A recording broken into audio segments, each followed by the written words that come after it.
Он ел один раз в неделю и не мылся уже целый год. Видео с такими заголовками разлетелось по соцсетям Коми. Речь о 70-летнем жителе Эжвинского района Сыктывкара.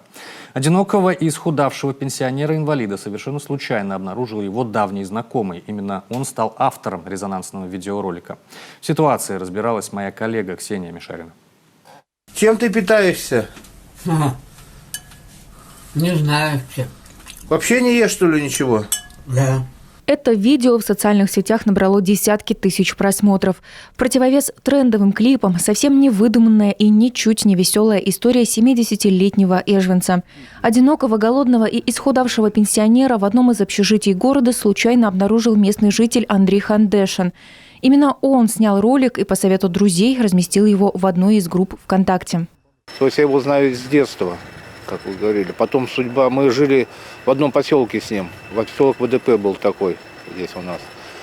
А потом судьба свела нас на Бумажков. В 19 он жил в двухкомнатной квартире с матерью. После смерти матери его забрала родственница. Вот, и его на след исчез. А вот сейчас в течение лет 5, уже 6 его не видел. Обнаружили его в этом общежитии. Нуждающимся в еде, как в уходе получается. Брошенный он получился. Автор видео рассказывает: Виталий Александрович, так зовут пенсионера, инвалид с детства. Сейчас он почти совсем ослеп и сильно исхудал. В квартире отключили холодную воду, поэтому даже помыться пенсионер не мог.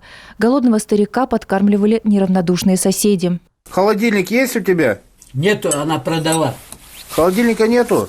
И хлеба нету у тебя? Нет. Ни холодильника нет. А в туалет ты куда ходишь? А спишь ты вот здесь, а?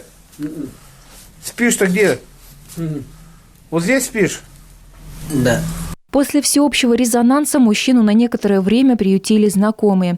По поручению председателя Следственного комитета России Александра Бастрыкина Следственным комитетом Коми по данной ситуации уже проводится проверка.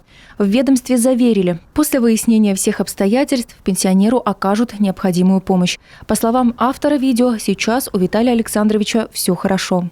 А вот то самое общежитие, в котором жил пенсионер. На сегодня он находится на обследовании в психиатрической клинике и искренне радуется просто хотя бы тому, что может покушать вкусной горячей еды. Ксения Мишарина, Дмитрий Ведерников, телеканал Юрган.